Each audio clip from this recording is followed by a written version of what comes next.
You've probably heard it 1,000 times. Adopt the right mindset, build better habits, and wealth will follow. Billionaires swear by it. Gurus build entire empires selling it. But here's the uncomfortable truth. This advice works brilliantly for a tiny fraction of people and fails spectacularly for everyone else. And it's not because you're not trying hard enough. The problem isn't you. It's that we're looking at success through a broken lens, one that ignores the invisible forces that actually determine who gets rich and who doesn't. In this video, we're going to explore the real reasons why millionaire mindset advice is fundamentally flawed, and why understanding those reasons matters more than any habit ever could. Let's start with survivorship bias, one of the most dangerous tricks our brains play on us. When we study successful people, we're only looking at the winners. We hear Steve Jobs' story about dropping out of college, so we think dropping out leads to success. But we never hear about the thousands of college dropouts who ended up broke with crushing debt. It's like studying lottery winners to understand personal finance. For every billionaire who followed a specific set of habits, there are millions of people who followed identical habits and got nowhere. We've created a massive blind spot where success stories feel like blueprints when they're actually statistical anomalies. The advice feels true because we only see the evidence that survived.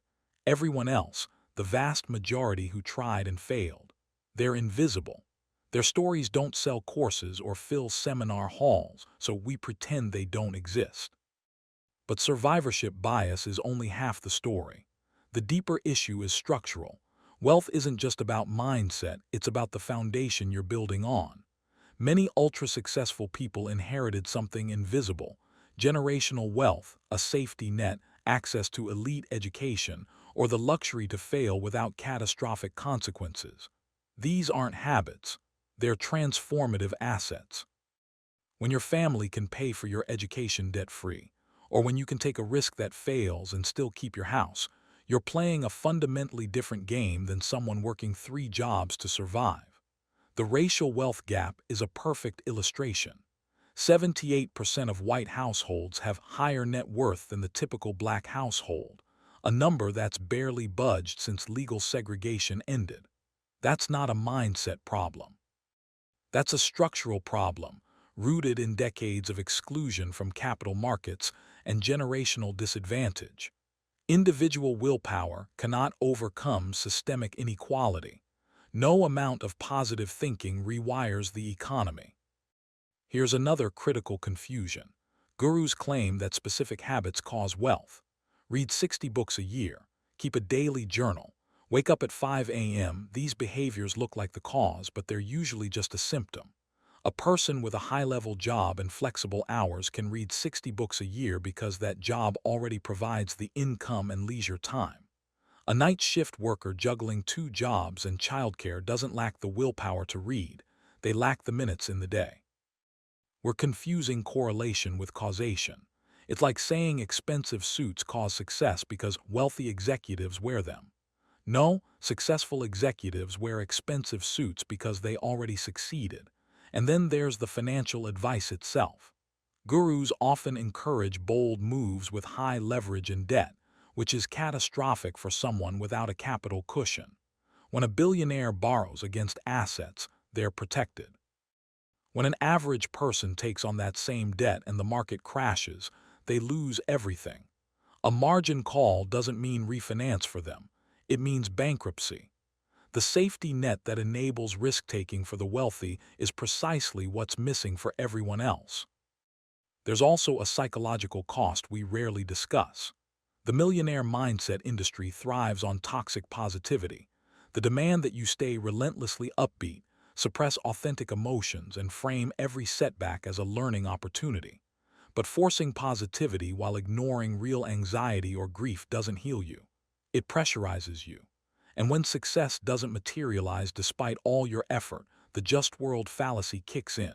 You blame yourself. You think you must have attracted failure through negative thoughts. This is cruel. It transforms external structural failures into internal character flaws. Meanwhile, hustle culture, the glorification of constant work, burns people out. Burnout isn't a sign you're lazy. It's a sign you've been running on empty. And in an age of emotional capitalism, even relationships become commodified. You're taught to evaluate partners based on their market value rather than authentic connection. The entire framework demands you optimize everything, including your emotions and your intimacy. This isn't wealth building.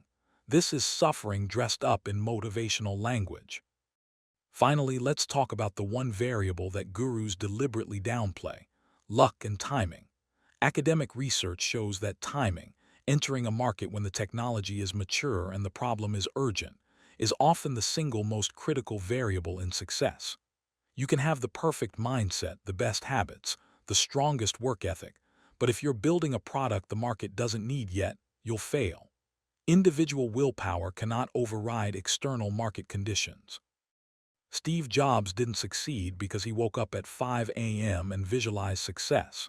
He succeeded because he was in Silicon Valley at exactly the right moment, with the right technology converging with the right consumer need. That's not reproducible through positive thinking. It's not reproducible at all. That's the point.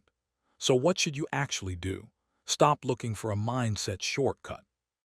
Instead, understand the real variables: your starting position, structural barriers in your industry, actual market timing, and the financial runway you need to survive setbacks.